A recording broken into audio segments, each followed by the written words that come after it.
Glória a Deus. Aleluia. Amém, amados? Pegue suas Bíblias, nós vamos deixar uma palavra de Deus para o seu coração. Uma palavra profética.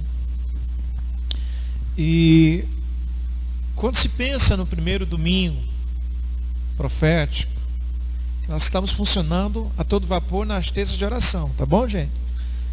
Estamos orando nas terças. Muito Deus está falando, Deus está fazendo coisas. E aprenda uma coisa: não existe evangelho sem oração, tá bom? Não existe crente que não ora, ele não é crente. Não existe crente que não lê a Bíblia, ele não é crente, ele tem outro nome, amém? Mas não é filho de Deus, porque os filhos de Deus, eles têm prazer em orar, eles têm prazer em ler a palavra de Deus, amém? Então você pode vir, venha a terça de oração. Abra sua Bíblia lá em Gênesis, ou ligue a sua Bíblia lá em Gênesis capítulo 20. Deixa eu passar aqui. Eu vou contar a história a partir do 25, mas eu quero que vocês abram a Bíblia no capítulo 28, do verso 10 em diante. Tá certo? Do verso 10 em diante. E como eu dizia, quando a gente pensa no primeiro domingo, dentro de pandemia, onde a gente pode se reunir para falar algo de Deus, a primeira palavra, a primeira ideia que vem no nosso coração é trazer uma palavra de paz, uma palavra de esperança, uma palavra que acione a nossa fé, que nos motive, porque pessoas que estavam conhecidos nossos, eu acho que cada um de vocês agora já teve um conhecido seu que ficou doente, ou que foi internado, ou que está internado, ou até que faleceu. Familiares de irmãos da nossa igreja faleceram, não é? E nós estamos vivendo um caos, uma situação global de tristeza, de pânico, de terror, e às vezes a gente fica perdido, não é? A gente fica indagando a Deus, muito mais ainda quem perdeu alguém por causa dessas coisas, por causa desse vírus. E nós ficamos indagando a Deus, meio que perdidos, sem entender o porquê das coisas. Mas nós temos que fazer ferver dentro do nosso coração as verdades de Deus a nosso respeito. Que verdades são essas, pastor? Que nós não somos desse mundo. Diga assim para o seu irmão: você não é desse mundo. Você é um forasteiro, é alguém que está de passagem, amém? Você é alguém que está de passagem. 1 Pedro capítulo 2, verso 10, precisa abrir. Pedro diz assim, vós sim, que antes não era povo de Deus, mas agora sois povo de Deus, não tinhais recebido a misericórdia, contudo agora recebestes deveres do povo de Deus. Amados, exorto-vos como a peregrinos e a estrangeiros a vos abster das paixões da carne que batalham contra o mal. Olha que fala: exorto-vos como peregrinos e estrangeiros. Amém?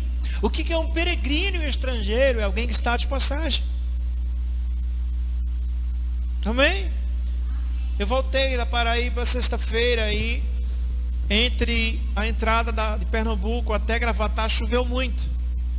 E eu estava passando por essas regiões, estava chovendo, então eu estava debaixo da chuva, porque eu estava como passageiro, como peregrino. Então as aflições da vida, as pestes, as agonias, nós vamos também passar por ela, porque nós somos peregrinos, andarilhos. Amém? E o que nós estamos fazendo? Caminhando para o nosso propósito, caminhando para o nosso lugar, caminhando para a nossa cidade. Que cidade é essa? Pergunta ao seu irmão aí, de longe. Que cidade é essa? Diga, a sua casa. Amém? É a sua casa. Olha o que Jesus falou em João 15, 19. Daqui a pouco eu entro no texto. Todavia, vocês não são desse mundo, mas eu os escolhi, tirando-os do mundo, por isso o mundo os odeia. Olha o que Jesus também fala em Mateus 5,45. Ele faz nascer o sol sobre maus e bons, e faz cair chuva sobre justos e injustos. Amém? Então, essa onda de pragas, de pestes, está afligindo também o povo de Deus? Está. Por quê, pastor? Porque nós somos peregrinos. Nós estamos de passagem. Amém?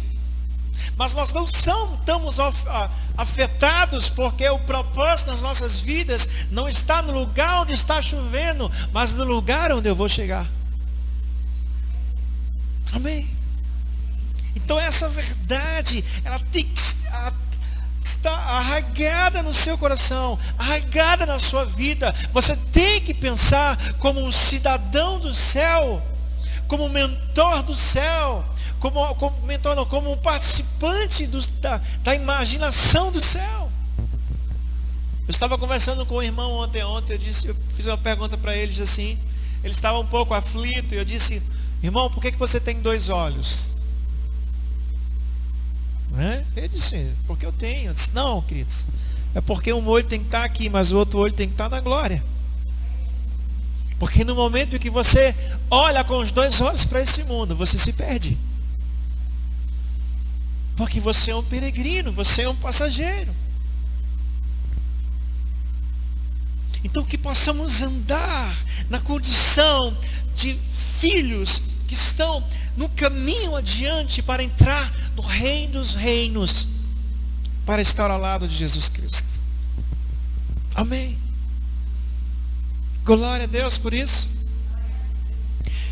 Pastor, e Gênesis 28, verso 10, conta a história da saída de Jacó da sua casa. Mas antes de ler, eu quero fazer um resumão. Isaac orou a Deus porque Rebeca era estéril, e Deus deu a Rebeca um filho gêmeos. O mais velho era Esaú, o mais novo se chamava Jacó. E Deus disse a Rebeca: o mais novo reinará sobre o mais velho. E eles cresceram, e a palavra de Deus sobre Jacó era que ele iria reinar, governar sobre o mais velho. Mas na tradição dos homens, o filho mais velho governaria. E aí cria um conflito na família, cria uma luta na família, porque Rebeca quer que a definição de Deus aconteça, enquanto Isaac quer que a tradição humana governe. E Isaac prefere Esaú, enquanto Rebeca prefere a Jacó. E Rebeca ajuda Jacó de uma forma enganosa a comprar a bênção de seu irmão. Por sua vez, Esaú abre mão daquilo que era mais sagrado por suas necessidades pessoais. Outrora, Jacó se desfaz de seu irmão para herdar, para pegar uma bênção que já era sua a partir de Deus. E quando Esaú sabe que seu irmão foi abençoado em seu lugar, Esaú procura matá-lo.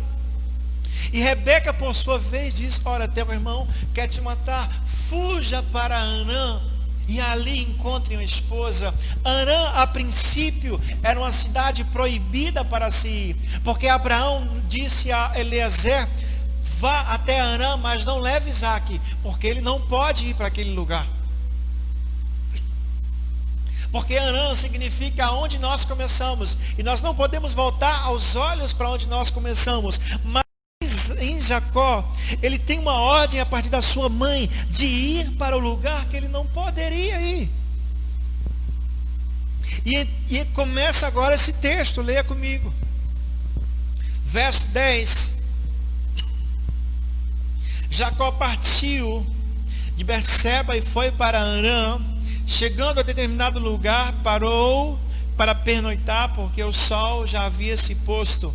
Tomando uma das pedras dali, usou-a como travesseiro e deitou-se, e teve um sonho no qual viu uma escada apoiada na terra, e o seu topo alcançava os céus, e os anjos de Deus subiam e desciam por ela.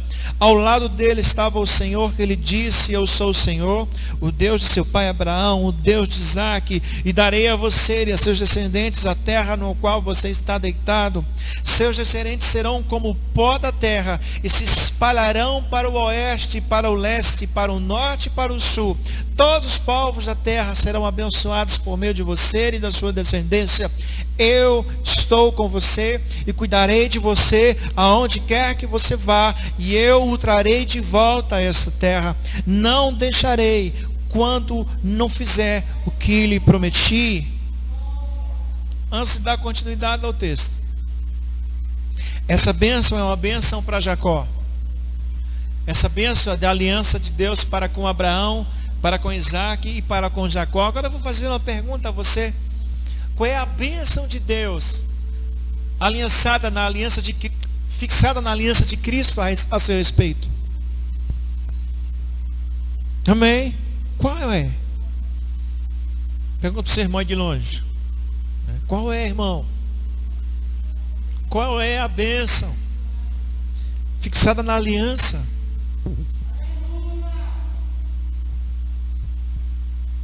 Amém? Sabe qual é a bênção de Jesus Cristo para nós? Sabe o que Jesus disse a seu respeito? Todos aqueles que os pais me der,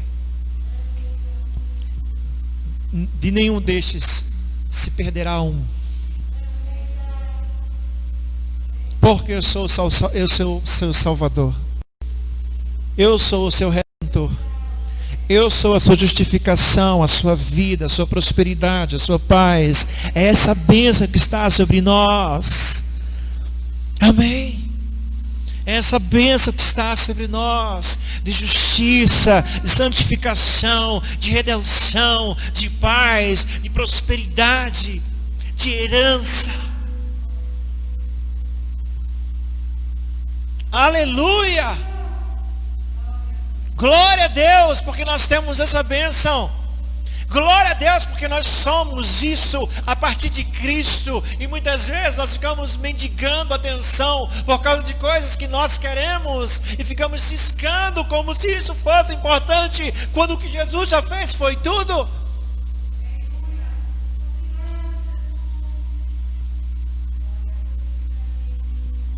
Olha para teu irmão e pergunta assim, de longe, tá bom? Jesus é suficiente na sua vida? Na minha ele é completamente suficiente. Na minha, o Salmo 23, ele é verdade. Se o Senhor for meu pastor, de nada sentirei falta. Aleluia. Verso 16, quando Jacó acordou do sono, disse: sem dúvida, o Senhor está nesse lugar, mas eu não sabia. O Senhor está nesse lugar, mas não sabia. Teve medo e disse: temível é este lugar, não é outro senão a casa de Deus, esta é a porta dos céus. Na manhã seguinte, Jacó pegou a pedra que tinha usado como travesseiro, colocou-la em pé como coluna e derramou óleo sobre o seu topo e deu o nome de Betel àquele lugar, embora a cidade anteriormente se chamasse de Luz. Sabe, o senhor leu essa história, pastor? Porque nesse exato momento, o herdeiro de uma promessa incrível se encontrava em uma transição de um caminho completamente desprovido, completamente humilhado, expulso de sua casa, fugido, como se fosse um forasteiro, assim como nós. Embora herdeiros de uma promessa, estamos em um caminho onde nós somos forasteiros, onde nós estamos transitando, onde nós padecemos a respeito das coisas que acontecem no caminho. Porque no verso 11 diz que foi muito sol, e ele precisou descansar, ele precisou dormir, mesmo sem ter condições. O que é que ele faz? Ele pega uma pedra e faz de travesseiro.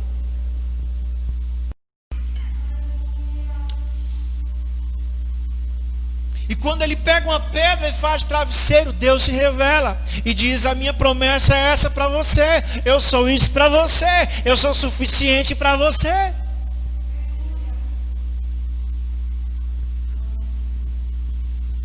Sabe, ele pega aquela pedra e faz travesseiro. E quando a gente fala de pedra na Bíblia, a gente fala da palavra de Deus, a gente fala de ensino de Deus. Então, no meio dessa transição problemática, complicada, perversa, se nós pegarmos aquilo que Deus está falando e repousarmos sobre elas, Deus há de se revelar e ministrar sobre você as promessas de Deus que Ele tem sobre você. Amém? De longe, pergunta ao seu irmão: o que é que você está fazendo com toda a palavra de Deus que você está ouvindo?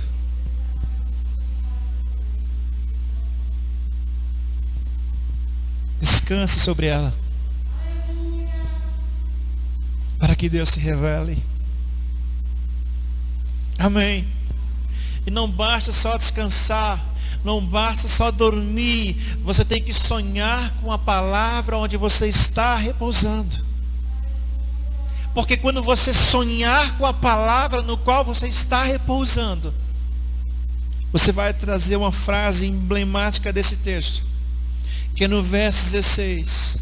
Jacó disse: sem dúvida, o Senhor está nesse lugar e eu não sabia.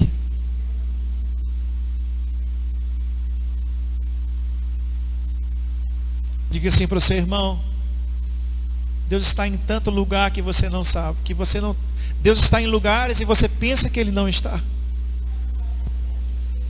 mas Ele está. A questão é que Ele não pode se revelar porque você não descansa na palavra que você tem. Aleluia. Pastor, e por que o Senhor está chamando essa pedra de palavra? Porque pedra tem um sinônimo de palavra, porque o próprio Jesus disse: eu não tenho onde repousar a cabeça. Dá-se-á uma alusão de que esta pedra onde Jacó deitou a cabeça era o próprio Cristo. Amém? Então descanse sobre a palavra de Deus, para que Ele se revele. Mas sonhe com a palavra de Deus, para que você de fato entenda que o Senhor está aqui, que você de fato entenda onde está a porta dos céus. Aleluia!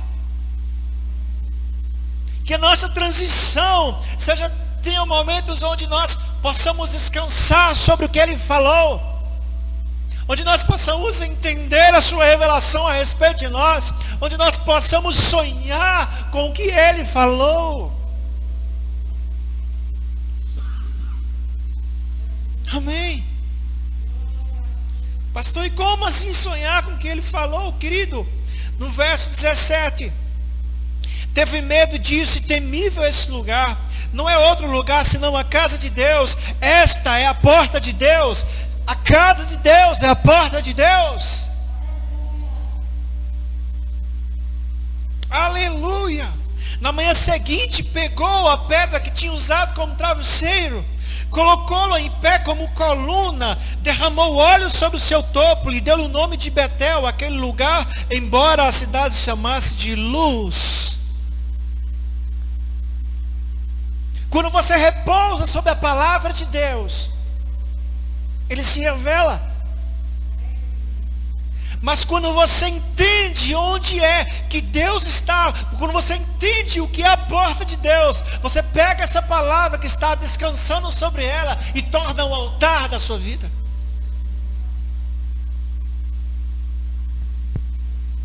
Aleluia! Quem é peregrino aqui? Quem está descansando sobre a palavra de Deus? Deus está se revelando hoje aqui. Falta para você sonhar. Começar a sonhar a respeito dessa palavra de Deus. Amém. Pastor, e que sonho é esse? Queria que você abrisse comigo Apocalipse 21. Lá no finalzinho, o último capítulo. Quase o último. Apocalipse 21.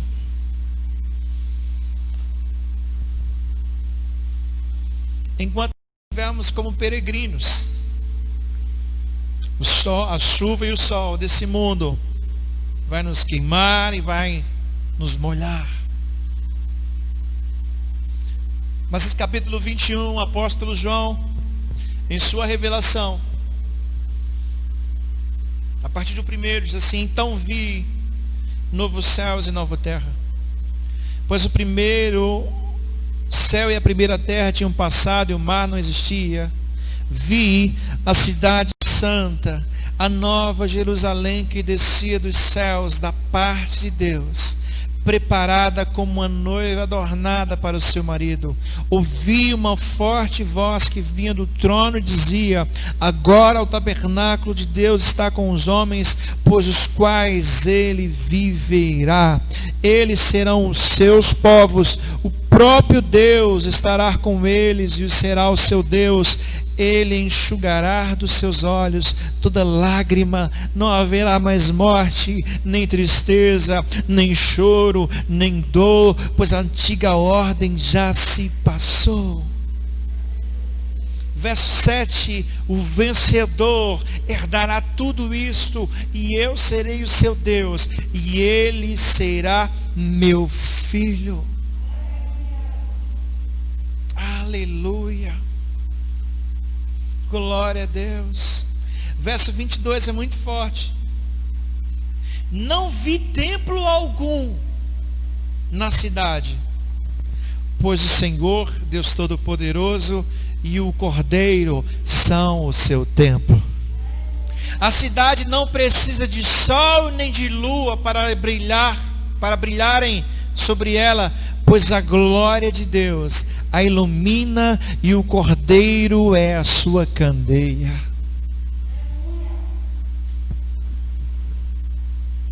Diga de longe ao seu irmão: você pertence a esse lugar. Amém. Esse é o final da sua caminhada. Esse é o final da sua viagem. É o lugar onde nós vamos estar. Amém. Pergunta, se eu fizer uma pergunta a você: se o fim vai ser bom, o que importa é o meio? É ou não é verdade? Se o fim vai ser fantástico, o que importa é o meio. O que importa é como nós vamos chegar. O que importa é que chegaremos. Aleluia. Comece a viver debaixo do sonho de Deus. Deixe de dormir sobre a palavra, sonhe com ela. Que a palavra deixe ser o seu travesseiro para ser a coluna do seu altar. Aleluia. Então, por mais que as chuvas do mundo, por mais que o escaldante, por mais que essas pestes demoníacas caiam sobre o mundo, eu vou passar por elas e chegarei ao meu lugar de destino, ao meu lugar que o Cordeiro comprou com o seu sangue e me deu de presente em sua graça e misericórdia, a nova Jerusalém celestial, onde eu habitarei com o meu Senhor para todo sempre. Fica de pé em nome de Jesus.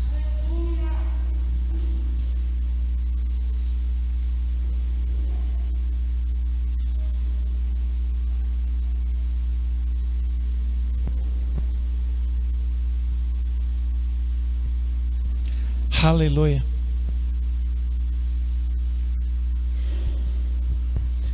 Fecha teus olhos. Não deixa o sol desse mundo te queimar, não deixa a chuva desse mundo te esfriar. Persiste. Persiste no caminho que Deus tem para você. Descanse sobre a sua palavra. Entenda as revelações de Deus sobre a sua vida. Faça com que essa sua palavra de Deus, sonhe com a palavra de Deus, sonhe com as revelações de Deus, sonhe com as coisas de Deus para a sua vida, para que o seu coração não esfrie, para que a sua fé não esfrie. Pai, em nome de Jesus, aqui está a tua igreja, aqui está o teu povo, Senhor.